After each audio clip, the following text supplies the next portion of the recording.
More superpowers, more super problems. This is for entertainment purposes only. This short story is only for people over the age of 18. What's the one thing someone with power wants? They want more power. I am a human testament to that, and how it went horribly wrong. I have, or had, what is commonly called, a bitty power, but I was given the offer to have a mega power. I agreed. I wish I hadn't. Let me tell you what happened. My father talked about time when there were no superpowers in the world. The world had smartphones, the internet, and electric cars. It sounded nice to just turn on a radio, and if you didn't like what was playing on one radio station, pick another. Broadcast television was really big back then, and I would have been fascinated watching its downfall, knowing what was going to come. Then the virus hit. It was a worldwide pandemic, and it was lethal. An antibiotic-resistant form of Coccobacillus bacterium that came from people coughing or sneezing, and the worst part was you catch it, you are infectious without symptoms for about 2 weeks, and then it shuts you down in about 2 days. Of those infected, the death rate was just over 50%. They called it, in the unscientific world, the cocoa killer. The only thing that helped was when people got what became called the CK shot. It was a synthetic antibody that would bond to the bacteria, and the body would attack without mercy. There are some that said the CK shot was worse than getting cocoa killer. I got the shot. I was fine.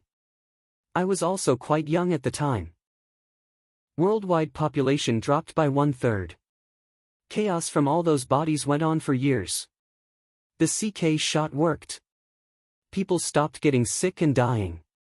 For a few years, things were getting better. Then the powered people appeared. The first hint something was going on was when part of an apartment building vaporized in downtown San Francisco. I remember seeing it on my dad's phone. An oddly angled security camera barely caught in the corner a multi-story building, a flash of blue light, and a spherical chunk of the building was gone. Then the building crumbled. Then all hell broke loose. I just remember Mom and Dad shoving me in a closet and sitting outside as if they could protect me from whatever was causing the screams and explosions. I was so scared. I'd never been to a war zone, but when the light of day came, very little was untouched. We got in the car and drove. The radio at the time was talking about superpowered people destroying things and urging calm. My family hid out for 2 months as things calmed down. The internet kept talking about the superheroes and the supervillains, until the internet went down, and all we had was a shortwave radio for updates. The villains were lawless and took what they wanted or killed who they wanted. The heroes were those trying to end the aggression, by any means necessary. These were not people in colorful costumes with capes. These were people out for war. At least the heroes were willing to give their names, fingerprints, and swear to follow the local sheriff. The villains did what they wanted, to whomever they wanted, how they wanted. As bad as that sounds, throw in superhuman powers. Speedsters frighten me the most. They still do. Moving so fast that with a pocket knife, you'd be a walking dead man before you knew a speedster was around. Then there were the portal people that I watched online. One guy opened portals under people, and the other end of the portal would be just a few dozen feet off the ground. These people would land with a sickening crunch as bones broke. There were the elemental people with control over fire, water, earth, and air. Most of those that were flyers couldn't do much else, and often would hit things hard, or pass out from going too high. Strong men, and women, who couldn't control their strength, and ripped the smallest things apart. Then the people with mental power could make things, themselves, or only parts of other people, fly. It was the first time I could remember knowing what the words, martial law, meant. Anyone using powers that were not tied to the government were shot on sight. I remember asking my dad if this was legal. His answer was if a person is on fire they either should be shot or would want to be. This quieted things down quickly. Tents were set up at military outposts to collect those with powers but did not want to fight. This is also where the concept of bitty powers and mega powers came about. My memories from coming back could fill several books. Bottom line, it was work, from before the sun came up until the sun went down. even for children like me. I couldn't drive a dump truck to haul away the debris. I couldn't work the concrete to recreate the roads and bridges. I couldn't string power lines in those tall baskets. What I could do is run messages back and forth from the front to my father in the wastewater division of the city. It doesn't sound like much, but when people flush their toilets, they don't want a surprise, and my father was in charge of making that happen. We'd get messages that started out with handwritten notes, that progressed to phone calls, and eventually computer input. I went from physically running the problems to my father to placing them on the app on his phone. I got really good at making and providing support for computer and phone apps, even if I still think of them as programs. I decided that since I was good at it, and I liked it, that was what I was going to do with my life. I made a villain tracker app. Anyone that spotted someone doing something illegal with powers, they'd signal on the app. The government paid me more than they should have for the app and then hired me on to keep it going. This was before I hit my teens. This was also when things were getting back to some semblance of normal. Data centers were coming back online, and with the quantum computers running, we were able to process so much more information. I created an app that used AI data to find issues before they became a problem. At one review, I learned that my app had stopped at least 10 people that would have been a problem if a law enforcement person hadn't shown up and de-escalated the situation with a powered person. I was on the government's radar as one of the good guys. I don't know when my power manifested, but I do remember when I first realized I had them. I was on a date. It was a hot day, and she was wearing a backless crop top. I had my hand on her back as we were looking at a list of movies playing. Weird to think that movies were dying just a few years before, but now, with the trauma of everything, people wanted to collectively discuss something, like movies. I wanted to see an action movie. She was more into romantic comedy. I had my hand on her back and said I wanted to see the movie about cross-country skiing assassins. I felt something in my fingertips. It went into her, and I could just feel her brain, and the balance inside, which I tipped over to the action movie. She quickly agreed to watch what I wanted to. Throughout the movie I held her hand, trying to recreate what I had felt, but it never happened again until we were discussing food, and where to eat, and I tipped her decision to what I wanted over what she wanted. I'm almost sorry it didn't work out between us, but it just wasn't solid. I quickly went and registered my powers. Not surprisingly, it was listed as biddy power. I could only influence decisions if the person hadn't made up their mind completely. If a person was dead set on getting chocolate ice cream, then I could not make them get vanilla. Not a great power, but I still was on a list. I didn't use my power for much of anything. I sped my way through my college degree while working on computer apps for the government. Large and small, it was to share information and make life easier in the long run, even if inputting data at the beginning took time. I'll admit that I never saw myself as anyone important. I was amazed when I was told my co-workers were actually my underlings. I was the boss. I wasn't even old enough to drink yet. I did ask if that meant I got an office with a door, and they moved my entire division to a larger, better equipped, and fancier place where I wasn't the only one with a door, but we almost always left them open. I got a call when I was 23. It was a call that started it all. They asked me if I could still influence people's minds. I hadn't done that in years. It did turn out they wanted to test me and see how powerful my powers were. I eventually got out of them that they wanted to see if they could boost biddy powers to mega powers. They didn't want anything major like physical powers being boosted, but mental powers would be less disfiguring, they hoped. I sort of felt honored they would consider me, but I was a computer nerd they trusted, and I was already in the system, and the government payroll. Lots of testing. Over 2 months of testing to get a baseline for my power. My power wasn't great, like I needed to be told that. I asked, what would happen when my powers were boosted? They didn't know. The issue was, they didn't know if it would be a little boost or something impossibly terrifying. It helped I wasn't married or had any children. Not for lack of trying, but I just hadn't clicked well enough with any woman, yet. So, a day was set for me to get a shot and sit in an MRI machine to see how things went. My toenails hurt with a dull throb. That was the first sensation after getting their boosting shot. Then my ears itched like crazy, but I couldn't scratch them. My vision blurred for a few seconds. My scalp was burning. Then it all went away. Then I felt an ice pick shoved into my brain that made me scream.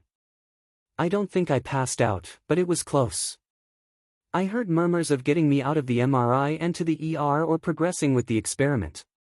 I responded by telling them to finish the test, or I thought I had said that. I might not have given what they turned my powers into. As soon as I was moved out of the MRI and to a hospital room, I knew something was different. I could feel the minds of people around me. If I closed my eyes, it was a blob of colored electric storms like mini lightning. The doctors and nurses came in to check on me and see if I was okay.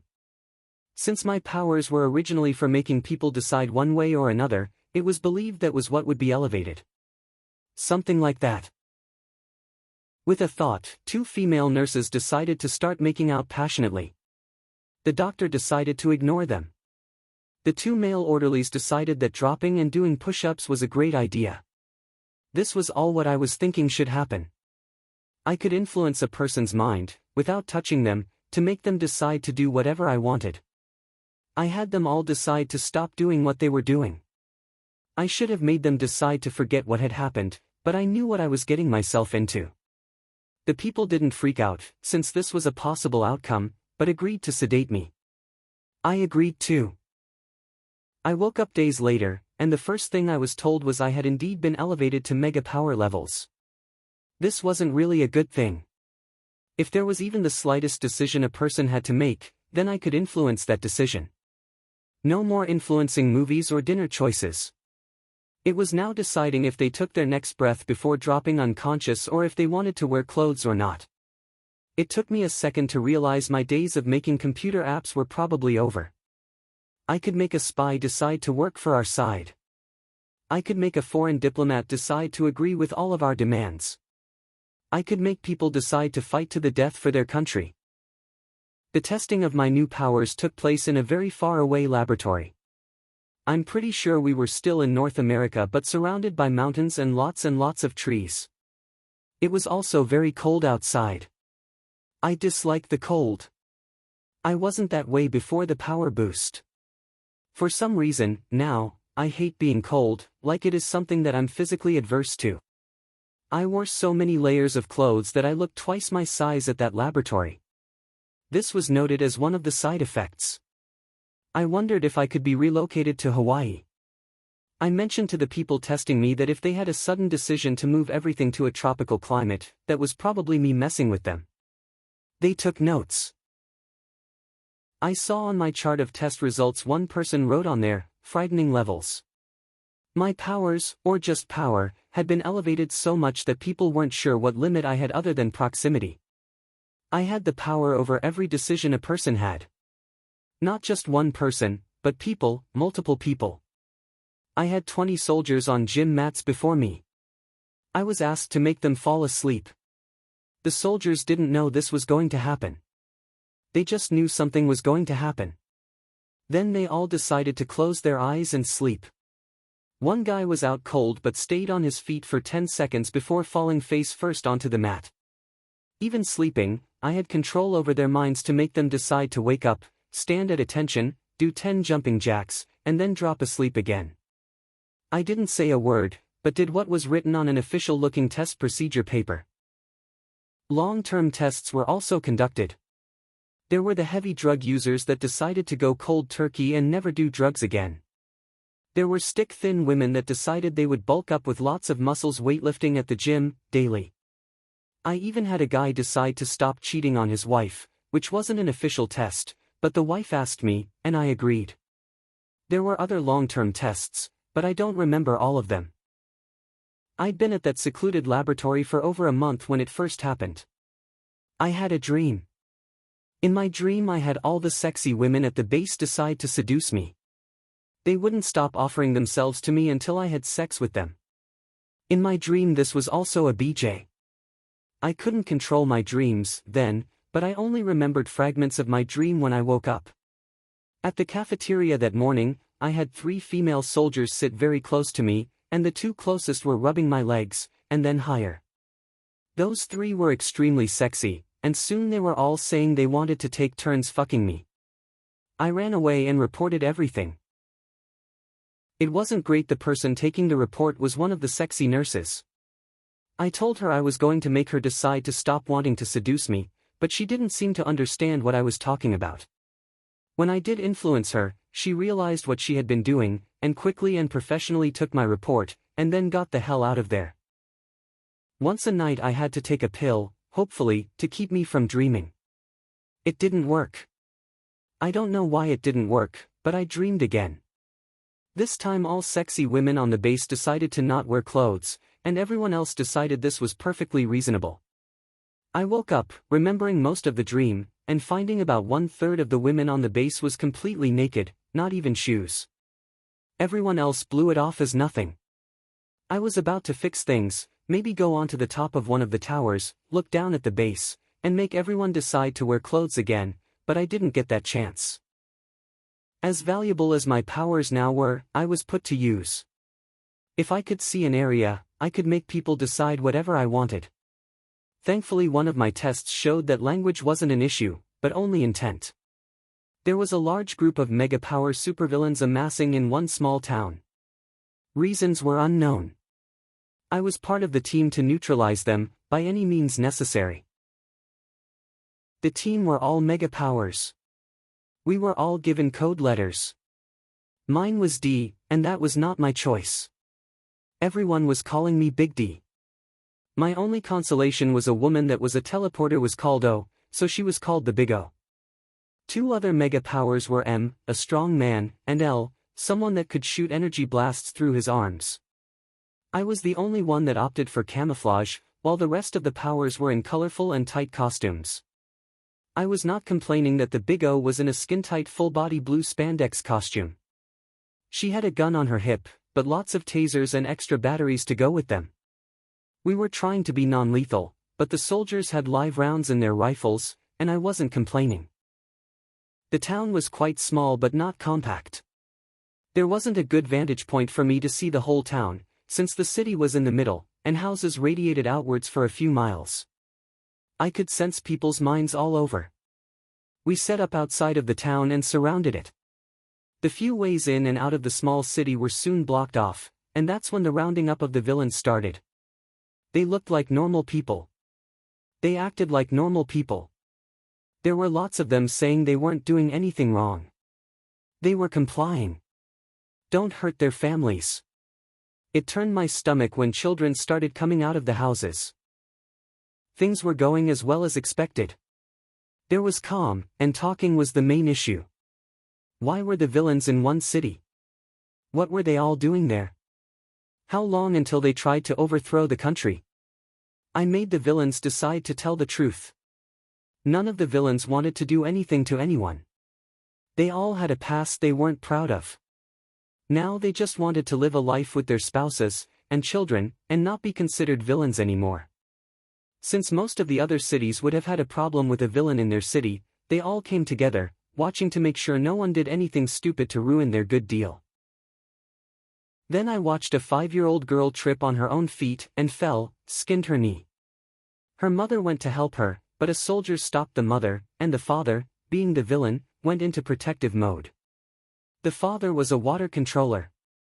When the soldiers stopped the father from going to his daughter with rifles pointed at him, he pulled the water from their eyes. The screaming started, the gunfire started, and there were blood and bodies in seconds. I freaked. I was hunkered down with my eyes closed and trying to find all the minds. It was too many. I sent out a mental blast to everyone to decide to sleep. Just thinking back to what I saw turns my stomach. L was flat out dead. Big O had a pumping hole on her side. I woke up the medical team, and the more level-headed people. Things were soon resolved, but it also left 5 people dead, 2 soldiers, 1 villain and his wife, and L. I didn't eat or sleep for 2 days. I am not a soldier, and that's what I told the people that interviewed me afterwards. I never signed up to have dead people at my feet. I never signed up to get people killed. I'm not a pacifist, but I am not one for killing people over being unable to get to their screaming child. I didn't intervene at the beginning because I thought people would realize children need their parents, and that just because someone has a uniform on, they are not always in the right. I had a divided camp at this. At another interview, I asked about the intel they had. Why not gather information before flooding the city? What did they fear that caused the military to take over a city? The answer came at the next interview. They called him Planet Bomb. It didn't roll off the tongue, but there were rumblings online of someone that wanted to destroy the world. The name he used online was Planet Bomb. It turns out my app was used to predict where to look for him, at least online. Planet Bomb wanted to restart humanity, completely. This included himself. Wipe out all sentient life on the planet and let the monkeys have it again. The raid on the city was to find out if anyone knew about Planet Bomb. There were other mind controllers out there that dealt with the townsfolk. Against the better judgment of the people in charge, they wanted my help, again. This time not with my powers, but with my skills. Could I make something to find Planet Bomb? I got my old team back together. It was weird to see everyone after such a long time, but we worked well together, and I needed help. I told them everything. I'll admit that when one of the G-men tried to stop me from sharing information, I made him decide it was in the best interest for everyone to share all data. We went to work.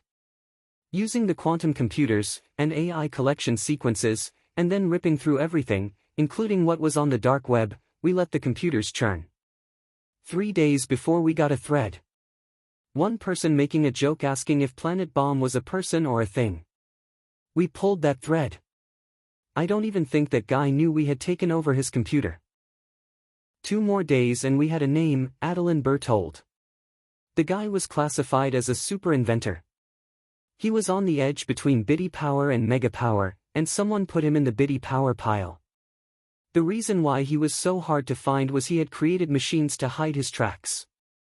They did great, at first, but if you dig hard and long enough you find what his machines were not set up to conceal. We got a hit on Muskeg Bay first, and then the city of Warroad. No one wanted to read too much into that name. Adeline looked like your typical nerd. I could relate to him. We found his archived but scrubbed social media page. He had Lego and action figures, and I was absolutely in no way jealous of his Transformer collection, not at all. He showed inventions for catching fish in the bay. He showed inventions to calculate the winning numbers at the casino in Warroad. He showed an automatic system for watering and tending plants for optimal growth. The guy was a genius and should have been a mega power in my book. Then his wife died. I can't blame Adeline for being devastated. A person you put your heart and soul into, and they just drop dead from an undetected aneurysm rupture. The cycle of life ended quickly. Adeline felt his life was over. If he had gotten therapy, maybe he wouldn't have descended to the point where he convinced himself that if his life was over, then all life should be over. He built something, and no one understood what, and went looking for a very particular power. This power would stop all neurological functions in the human mind. Most of the time this just puts people to sleep. What was Planet Bomb, as he was calling himself by then, planning? No one was sure, but he was crazy enough to do it. I'd never been to Minnesota. I didn't like it. It was cold. I was to help take down Planet Bomb. Locating him wasn't hard. I called up Godfather's Pizza in the area. The mad scientist in the area was well known. If only they knew how mad he was. I had an address of the east corner of Lake Street and 4th Avenue.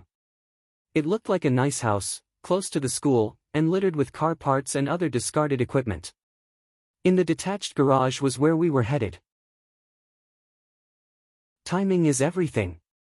We got there just as Planet Bomb was trying to shove some poor scrawny kid into something that looked like a tube the size of a coffin. The kid didn't want to go in, and his distinct statement of not wanting to destroy the world was a good idea of what we'd found. The soldiers in charge did the warnings and commands first. Always give the person a chance to give up. Planet Bomb had this weird contraption on his head, and I'll bet this is what he used to activate the automatic weapons that popped out of the ground.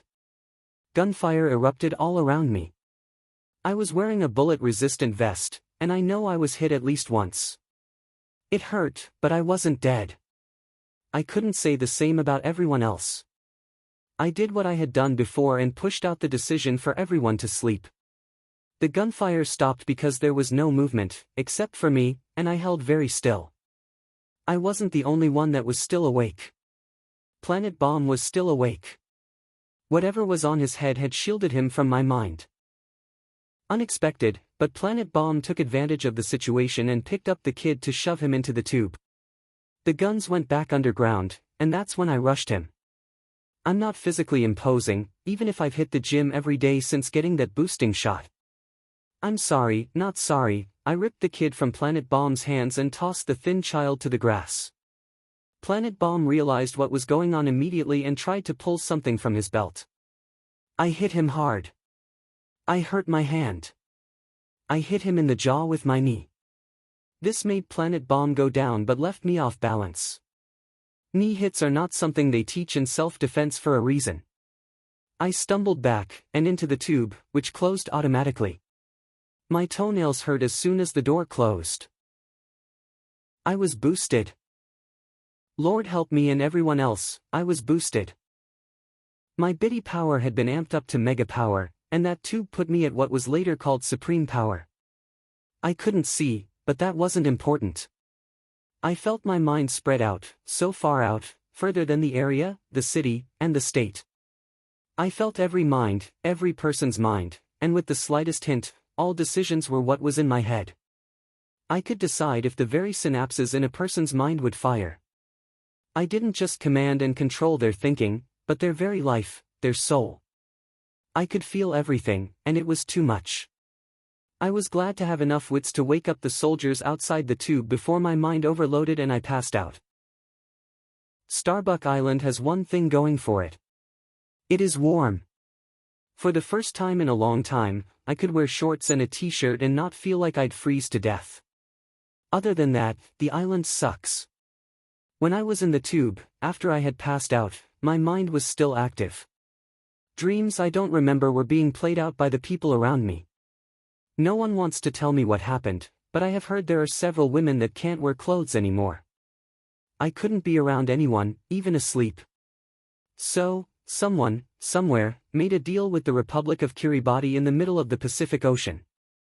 A good 2,000 miles south of Hawaii, Starbuck Island was used for phosphate mining, guano, bird droppings, from the late 1800s to the early 1900s. No trees and lots of birds. They dropped off prefab houses that at least seemed like buildings, on stilts since this island is very close to the water, and when there's a storm, there really isn't an island. It was all mine. It was mine alone. I mean that. I was so utterly alone there. A plane dropped off supplies once a week. I collected rainwater for drinking. Not a damn thing I planted has grown on this wasteland. The solar panels work great, and really, I have the internet here, thanks to satellite communication. What sucked was, I couldn't have anyone here. I'm too dangerous. The fact they didn't kill me is a small blessing. At the time I couldn't control my powers as well as anyone would like, including me. That's when I took control. I'd never seen meditation as anything serious. What is meditation? I got an education in it. I even talked with people online about how meditation works, what it can do, and how to perform it. I went for hypnosis files to keep my mind under control, even in my sleep. My dreams are totally in my control now. To be frank, I hadn't had this clarity in my life, ever. It was several months of daily meditation and self-hypnosis that led me down the path of control over my powers.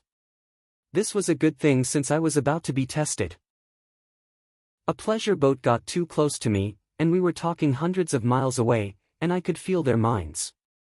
I didn't intend for them to divert and come to me, but I didn't want to pass up this chance to test my level of control. Hours later the boat got close enough to send their shuttle to Starbuck Island, with half a dozen women eager to please me. I did decide I needed companionship first. I didn't fight the urge. I had them for 5 days. The women were for the bedroom, and the men were for playing cards. In total, they all had a great time, even if I didn't understand a word they said without the translation program.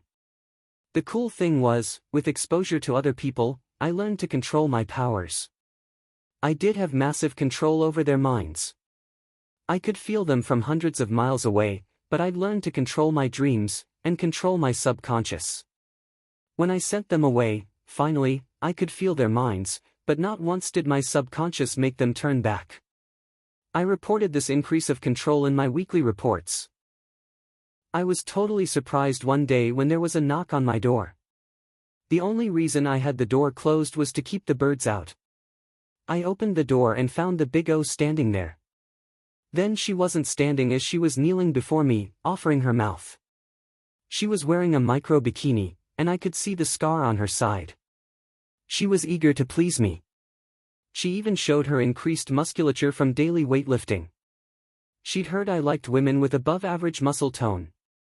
I did, and despite myself, I brought the Big O inside. Real name, Roxanne Durante, but she would be whomever I wanted. It turned out that Roxanne was in the second wave to take down Planet Bomb, if the first wave failed. She'd been caught in the mental blast from me, and that's when I learned that everyone in that blast was now eager to please me, however I wanted. The entire state of Minnesota, most of the surrounding states, and a good chunk of Canada, were now my slaves, if I wanted, or if they could find me. Given Roxanne was a teleporter, she got to me first. There was a flotilla of boats coming from Hawaii, with people eager to serve me. The isolation was killing me. I don't know if the people in charge wanted me to just end my life, but I didn't want to be so alone on Starbuck Island. You could say what I did was villainous, but I have my reasons. To start with, I made everyone decide they would stop being my slaves and go back to their lives. This included Roxanne, but she slapped me upside the back of the head and said she wasn't leaving. Next, I had one of the boats take me to Lihu, Hawaii. It was warm, there were people, and I got a fresh donut finally. I could feel the minds around me all the time, but I had the clarity to decide not to influence them. Roxanne was with me the entire time. She quickly became someone I depended on as I started getting my team back together. I am a nerd. I am a supreme-powered nerd. When it came down to saving the world, I didn't do it with my powers. I did it with my skills. My team, those that could crack any computer code, write a world-changing program in the time it takes to heat up a burrito, and could change the world, were who I wanted with me. Some had no problem relocating to Hawaii, and a few stayed where they were and worked remotely. That was fine. We were back to our original mission. We would help the world progress on. I progressed on too, with Roxanne. She'd explained how she nearly died on the operating table when she'd been shot in the side. When she woke up, she was surprised by what I had done to save and not hurt people. She'd done a lot of research on me. She even talked to my parents. Roxanne got to see my baby photos that I am amazed survived everything. The more she learned about me, the more she liked me. According to Roxanne, if we survived Planet Bomb, she was going to see if I liked her. Then things happened. I like Roxanne too. I've never been on a horse before she took me horseback riding. I'd never seen some of the better romantic comedies until she made me watch them. I could have made her decide to watch an action movie, but there was something about Roxanne I liked, and wanted her to be happy. Not to say we didn't fight. Roxanne still went on missions, and we argued that she shouldn't put herself in harm's way. We also argued that when out on the beach, she's in a micro bikini, which I like, but the looks from other guys I don't, and I shouldn't be so possessive. Roxanne is deciding to be with me, so accept that and don't question it. No guy with rippling muscles, no chest hair, and oiled up, would drag her away from me. This was a hint for me to keep going to the gym. I'm still considered a threat. I'm still considered dangerous. With a thought, everyone would decide to bow to me as their master. I can't say that hasn't tempted me, but I know myself better. I know my mind, and decide what I do, and what I want others to do. I want other people to do what they decide for themselves to do. I guess if I wanted to sum up this account of my life, I would say some of our lives are made up of things far outside our control. Some things are under our control, but with unpredictable outcomes. Some things are under control, and we need to decide what we're going to do and have to live with those consequences. With that, I will end this with something I have hanging on the wall of my living room. The Serenity Prayer, and below that a saying from the astronaut Alan Shepard. God, grant me the serenity to accept the things I cannot change, the courage to change the things I can, and the wisdom to know the difference. Dear Lord, please don't let me fuck up. The end. This was a work of fiction. Any similarity between people, living or dead, is purely coincidence. This scenario did not, or should not, have happened in real life. Thank you for listening.